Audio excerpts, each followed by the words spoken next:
Hello friends, कैसे हैं आप सब लोग। आई थिंक सब मस्त होंगे। आज हम फिर से हाजिर हैं एक नए वीडियो के साथ। आज हम फिर से पढ़ेंगे पदार्थ विज्ञान यानी कि पेडोलॉजी ऑफ फिजिकल साइंस। ठीक है, इसमें हमारा 8वां लेसन रहेगा। पाठ नियोजन, बुनियादी तत्व, विशेषताएं, उपागम, हर्बर्टी उपागम, RCSM व NCERT महत्व, वर्ष एवं इकाई योजना। ठीक है, 8वां लेसन हमारा रहेगा। और पीछे हम 7 लेसन पढ़ा चुके हैं। आप लोगों ने नहीं देखा है तो पीछे वाले वीडियो जरूर देखिएगा। ठीक है, चलिए हम पहले प्रश्न की ओर बढ़ते हैं। पहला हमारा है, इकाई प्रवृत्ति का सर्वप्रथम विकास किसने किया था। तो बोलो किसने किया था भाई। इकाई प्रवृत्ति का सर्वप्रथम विकास किसने किया था। तो किसने किया था, देखो कितने अब हमें 4 ऑप्शन कौन कौन से हैं। एस.सी. मॉरिसन ने, H.C. ने, और जेम्स ने, स्किनर ने। तो किसने किया था, हमारा पहला ही हमारा इसमें सही रहेगा। कौन किसने किया था, H.C. मॉरिसन ने किया था। ठीक है, फिर दूसरा हमारा क्वेश्चन है, इकाई पद्धति किस सिद्धांत पर आधारित है। इकाई पद्धति किस सिद्धांत पर आधारित है। मनोवैज्ञानिक, किशोर मनोवैज्ञानिक, गेस्टल्ट मनोवैज्ञानिक, शिक्षा मनोवैज्ञानिक। तो किस पर आधारित है। नंबर 2 हमारा ऑप्शन सही रहेगा। कौन सा ऑप्शन सही रहेगा हमारा, नंबर 2 ऑप्शन हमारा सही रहेगा। कौन, गेस्टाल्ट मनोवैज्ञानिक, गेस्टाल्ट मनोवैज्ञानिक, इसमें हमारा ऑप्शन सही रहेगा। ठीक है, फिर 3 नंबर क्वेश्चन हमारा है, इकाई योजना का विकास एस.सी. मॉरिसन ने किया, परंतु इकाई शब्द को लाने का श्रेय किसको जाता है। किसको जाता है भाई, H.C. को जाता है, हर्बिट महोदय को जाता है, जॉन डीवी को जाता है, पॉल बॉल को जाता है, किसको जाता है भाई। 3 नंबर में हमारा कौन सा सही रहेगा, हमारा 3 नंबर का सी, हमारा 3 नंबर का 3 ही सही रहेगा। कौन सा रहेगा, हर्बर्ट महोदय को जाता है। ठीक है, फिर अगला क्वेश्चन हमारा है, हर्बर्ट ने पाठ योजना का निर्माण कितने चरणों में किया। 4, 5, 3, 7। तो कितने चरणों में किया था भाई, बोलो। हमारा 5 चरणों में किया था, है ना। पाठ योजना आप लोगों ने पढ़ाया था, टीचिंग लगी थी कि नहीं लगी थी, उसमें ही था पाठ योजना वगैरह ना। फिर 5 नंबर क्वेश्चन हमारा है, इकाई योजना की विशेषता निम्न में से नहीं है। देखो सही से पढ़ लिया करो, लास्ट वाला नहीं है। तो क्या है, पहला नंबर है, इकाई योजना का स्वरूप बोधगम्य और व्यापक होता है। तो है ना। इकाई योजना मूल्यांकन के लिए आधार प्रस्तुत करती, ये भी है उसमें। इकाई योजना में छात्र शिक्षक में सहयोग का अवसर प्रदान नहीं किया जा सकता, ये कहाँ है, इसमें ये नहीं है ना। फिर अगला भी देख लेते हैं, इकाई योजना धन संपत्ति दृष्टि वित्तीय है, यानी हमारा तीसरा ही सही रहेगा इसमें। ठीक है, ये हमारा नहीं है इसमें। ठीक है, फिर हमारा 6 नंबर क्वेश्चन रहेगा, RCM उपागम किसके द्वारा विकसित किया गया। तो किसके, doctor Dubey, Herbert, professor young, Morrison. तो किसके द्वारा किया गया भाई, बोलो। तो किसके द्वारा, डॉक्टर दुबे के द्वारा किया गया था। RCM है ना, उपागम किसके द्वारा विकसित किया गया, तो किसके द्वारा, डॉक्टर दुबे के द्वारा किया गया। ठीक है, फिर 7 नंबर क्वेश्चन है, RCM उपागम में ब्लूम की टेक्नोनॉमी के संज्ञात्मक क्षेत्र में कितने वर्गों के लिए लिया गया है। तो कितने, 6, 4, 5, 2। कितने वर्ग लिए गए इसमें भाई, बोलो। तो कितने, 4 वर्ग लिए गए। ठीक है, फिर 8 नंबर क्वेश्चन हमारा है, हर्बर्ट की पाठ योजना का चरण निम्न में से कौन सा नहीं है। इसमें देखो कौन सा नहीं है, तैयारी, अनुप्रयोग, प्रस्तुतिकरण, विश्लेषण। तो इसमें कौन सा नहीं है, देखो इसमें विश्लेषण नहीं ना, विश्लेषण वगैरह तो था ही नहीं इसमें कुछ तो ना। फिर 9 नंबर क्वेश्चन हमारा है, निम्न में से कौन सी पाठ योजना की विशेषता नहीं है। तो इसमें कौन सी नहीं है, देखो फिर से नहीं वाला है। कौन सा नहीं है भाई, देखते हैं इसमें। पाठ योजना उद्देश्य पर आधारित नहीं होनी चाहिए है, यही हमारा पहला ही देखो मिल गया, यही नहीं है हमारा। ब्रश हमारे जो भाई आगे, हाँ यही। इसमें क्या लिखा है, देखो पाठ योजना उद्देश्य पर आधारित नहीं होनी चाहिए। क्यों नहीं होनी चाहिए भाई, उद्देश्य उसी पर तो पाठ योजना पर होता है। तो पहला ही हमारा इसमें नहीं है, पहला ही उत्तर हमारा सही हो गया। ठीक है, फिर 10 नंबर क्वेश्चन हमारा है, निम्न में पाठ योजना की विशेषता है, क्या है। पाठ योजना में शिक्षक विद्यार्थियों दोनों की क्रिया पहले से निर्धारित होनी चाहिए। हाँ ठीक है, पाठ योजना के उदाहरणों का संबंध दैनिक जीवन से हो, ये भी सही है। पाठ योजना में बोध प्रश्नों का प्रयोग किया जाना चाहिए, ये भी सही है। उपयुक्त सभी, तो देखो सभी सही है, तो भाई सभी सही मानो है। फिर 11 नंबर है, इकाई योजना का स्वरूप होता है कैसा, व्यापक या संकुचित होता है, या फिर दोनों होते हैं। तो कैसा होता है भाई, बोलो। व्यापक होता है हम लोगों का। ठीक है, इकाई योजना का स्वरूप कैसा होता है, व्यापक होता है। फिर 12 नंबर क्वेश्चन हमारा है इकाई योजना अधिगम किस सिद्धांत पर आधारित होनी चाहिए? तो किस सिद्धांत पर आधारित होनी चाहिए? तत्परता के नियम पर, प्रभाव के नियम पर, उद्दीपन अनुप्रयोग के नियम पर, इन सभी पर। तो किस पर होना चाहिए भाई बोलो? 12 नंबर का इन सभी पर होना चाहिए। सभी सही है हमारे, ठीक है। फिर 13 नंबर क्वेश्चन हमारा है टी जिल्लर ने स्पष्टता के पद को कितने भागों में विभाजित किया? तो कितने? 2 भागों में, 3, 4, 6। तो कितने भागों में किया भाई बोलो? तो हमारे कितने भागों में? 2 भागों में किया था। कितने भागों में? 2 भागों में किया था। अगला क्वेश्चन है किसने चिल्लर के स्पष्ट विभाजन में एक और पद जोड़ा? किसने? हर्बर्ट ने, जॉन डीवी ने, विल्हेम ने, जेम्स ने। किसने जोड़ा था भाई बोलो? 14 नंबर का, 14 नंबर का बी, विल्हेम रिन ने। ओके। फिर 15 नंबर क्वेश्चन हमारा है विल्हेम रिन जिल्लर द्वारा किए गए स्पष्टता के विभाजन में कौन सा शब्द जोड़ा? कौन? प्रस्तावना, उद्देश्य कथन, सामान्यीकरण, प्रयोग। तो कौन सा जोड़ा?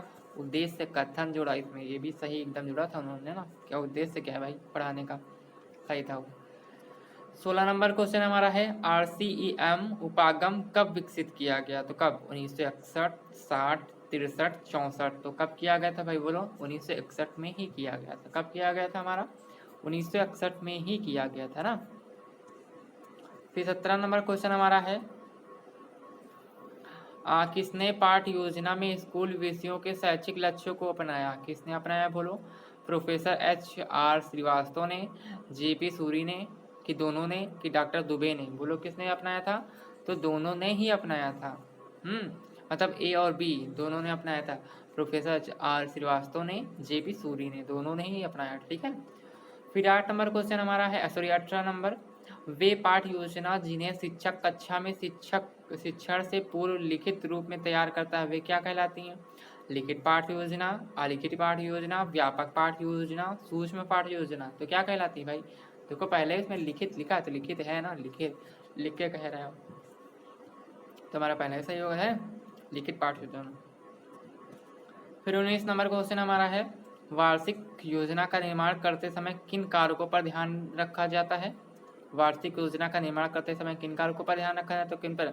सीखने की क्षमता पर, उपलब्ध पाठ्य पुस्तकों पर, सीखने के ज्ञान पर, उपयुक्त सभी पर। तो हमको लगा सभी सही है, सभी पर ध्यान देना चाहिए, तो सभी सही हो गए इसमें, ठीक है। फिर 20 नंबर क्वेश्चन है निम्नलिखित कथन में किससे संबंधित? ओके, किसी ने कुछ कहा, देखो क्या कहा? शिक्षण व्यवस्था के सभी पक्षों का व्यवहारिक रूप में आलेख ही पाठ्य योजना है। किसने कहा था? IA डेविस ने, जोसेफ लैंडन ने से, LB सैंडर्स से, जैक्सन से। तो किससे होगा भाई? तो क्या है? IK डेविस ने कहा था। किसने कहा था? IK डेविस ने कहा था, ठीक है। फिर 21 नंबर क्वेश्चन हमारा है निम्न में कौन सी NCERT उपागम की सीमा नहीं है? तो कौन नहीं है? शिक्षक को अधिक कार्य करना पड़ता है, पाठ्य नियोजन में अधिक समय लगता है, लेखन क्रिया नहीं होती है, लेखन क्रिया अधिक होती है। तो कौन सा इसमें सही रहेगा हमारा? लेखन क्रिया नहीं होती है। कौन भाई कहता है लेखन क्रिया नहीं होती है? यही हमारी सीमा नहीं होती है। तो हमारा कौन सा सही रहेगा? इसका C हमारा सही रहेगा, ठीक है।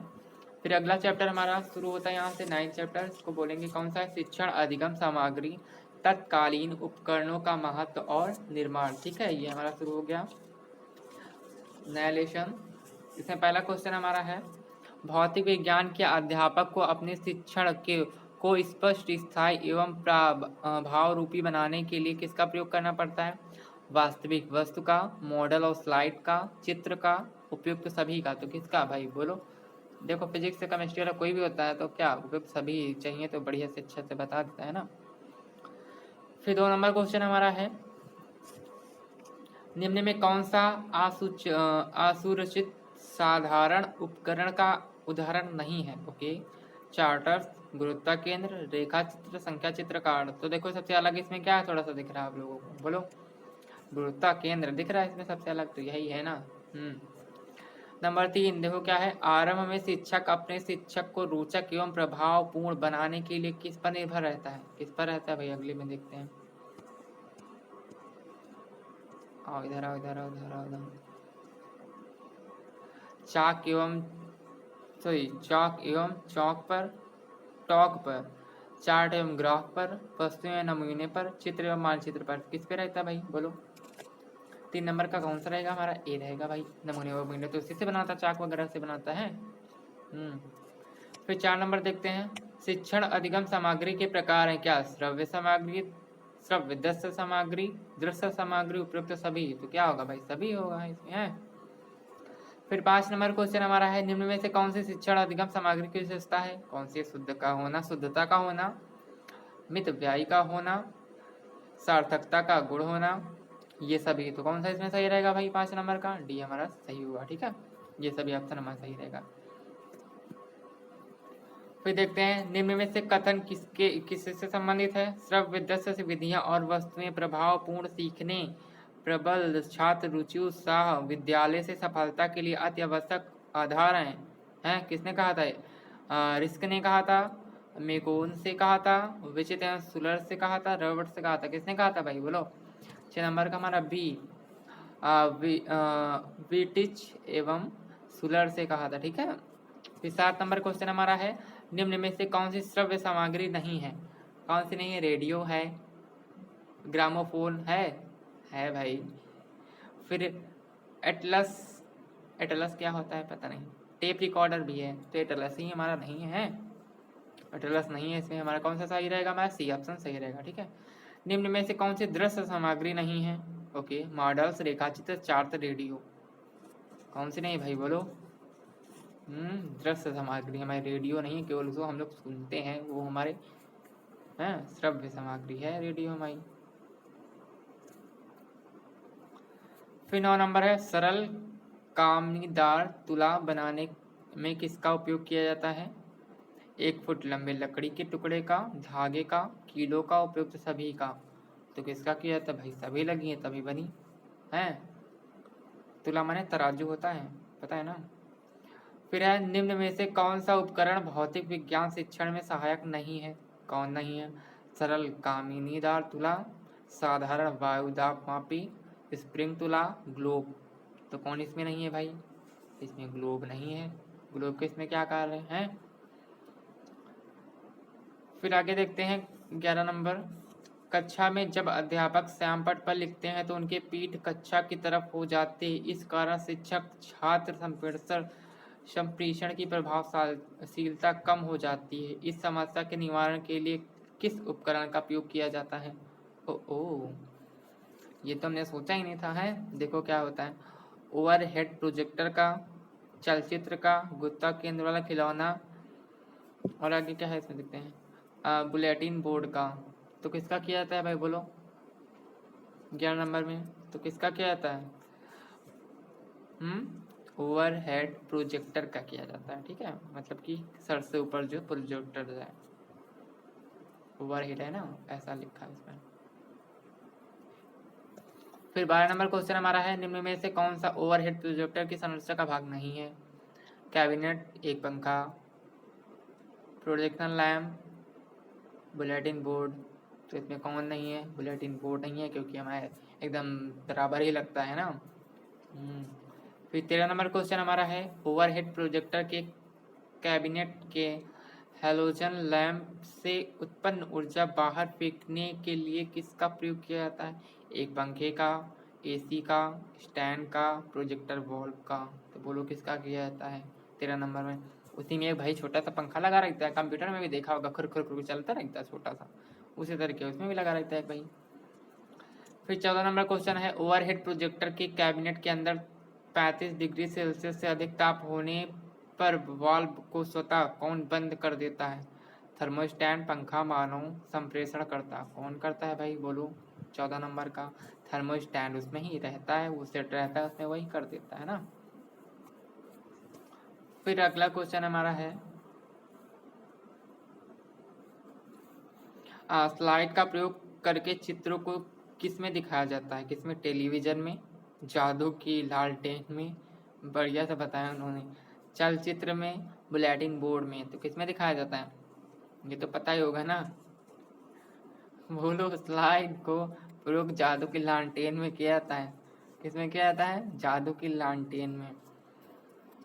फिर है 16 नंबर क्वेश्चन हमारा, निम्न कथन किससे संबंधित। ओके, फिर कोई कुछ कहे, देखिए, हमारा शिक्षण तभी महत्वपूर्ण हो सकता है जब हम अपनी पुस्तकों को चित्रों को अधिक स्थान दें। ओके, उनके विचार से ज्ञान विभिन्न ज्ञानेंद्रियों के माध्यम से प्राप्त किया जाता है। द्रव्य दृश्य सामग्री श्रव्य सामग्री में आंख और कान साथ साथ कार्य करते हैं। हाँ, ये तो सही बात है। तो किसने कहा था? तो देखते हैं, कामेनियस ने कहा था कि रॉबर्ट से कहा था कि कौन ने कहा था कि सुलर से कहा था? किसने कहा था भाई? तो पहला ही हमारा कामेनियस से कहा था। ठीक है, फिर अगला चैप्टर शुरू होता है, लास्ट चैप्टर आज के लिए। कौन सा है? 10 नंबर चैप्टर हमारा, मूल्यांकन के प्रकार, CCA ग्रेडिंग सिस्टम, CBSES उपलब्धि परीक्षण का निर्माण। ठीक है, तो इसमें पहला क्वेश्चन है, रचनात्मक मूल्यांकन का मुख्य उद्देश्य क्या है? रचनात्मक मूल्यांकन का मुख्य उद्देश्य क्या है? तो बोलो क्या है? पहला आंसर हमारा, अगली कक्षा में छात्रों को प्रोन्नत करना, छात्रों को सीखने की क्षमता बढ़ाना, कक्षा में सहयोग देने के गुण बढ़ाना, सीखने आने वाली कठिनाइयों को समझाना। तो बोलो क्या होगा? छात्रों को सीखने की क्षमता बढ़ाना भाई, और क्या सीखने का, तभी तो कक्षा आगे जाएगा ना, अच्छे से सीखेगा।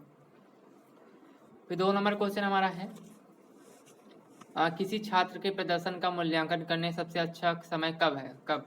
जब निर्देशन समाप्त हो गया है, निर्देशनात्मक प्रक्रिया के दौरान, केवल अनुदेशन के अंत में, जब निर्देशन शुरू किया गया तब। बोलो कब? क्या है इसमें? बी हमारा ऑप्शन सही रहेगा, निर्देशनात्मक प्रक्रिया के दौरान। जब आप लोग कुछ बोलें तब उसी बढ़िया उसे बीच में बता दो, ये ऐसा ऐसा ऐसा है बीच में ही। फिर 3 नंबर क्वेश्चन है, मूल्यांकन का सतत चलाने वाली प्रक्रिया या समस्त शिक्षा क्रम का महत्वपूर्ण भाग है। इस तरह इसका शैक्षिक उद्देश्य से घनिष्ठ संबंध है। यह परिभाषा किससे संबंधित है भाई? कठोरी आयोग से, डंडेकर से, NCERT से, हेन्ना से। हेन्ना, बोलो किससे? 3 नंबर का क्या होगा? कठोरी आयोग से था। ठीक है, क्या था इसमें? कठोरी आयोग से। फिर 4 नंबर क्वेश्चन है, मूल्यांकन कैसी प्रक्रिया, सतत या विस्तृत, या फिर दोनों? बोलो कैसी है हमारी? या फिर दोनों ही है भाई, सतत भी है विस्तृत भी है। ठीक है, फिर 5 नंबर क्वेश्चन हमारा है, मूल्यांकन एक प्रक्रिया है जिसके द्वारा हम ज्ञात किया जा सकता है कि लक्ष्य किस सीमा तक प्राप्त हुआ है। लक्ष्य किस सीमा तक प्राप्त हुआ है? उपयुक्त परिभाषा किससे संबंधित है? कठोरी आयोग से, क्ल्यूसेन से, NCERT से कि हेन्ना से? बोलो किससे?